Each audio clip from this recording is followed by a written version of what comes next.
Vale, sindikatotik bakarrik aipatu hori, leirek esan dugu moduen gure babes osoa Bizkaiganeri, erreleboa eman dan espazio bat dela, errelebo hauek guztiz blindatuta egon beharko liratezkela, ezakigula zelako altxorra da 20-30 urteko gaztiek nahi izatea sektore honetan jarraitu, eredu honetan jarraitu, esne behiekin jarraitu, horrek suposatzen dagoen guztiarekin.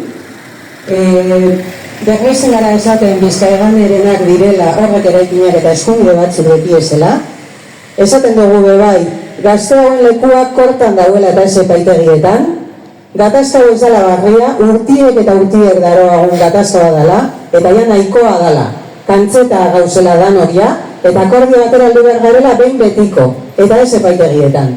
Guk ez dugu bide hau bilatu, inok ez dugu bide hau gure izen, baina behartuak izen gara, ona etortera gero.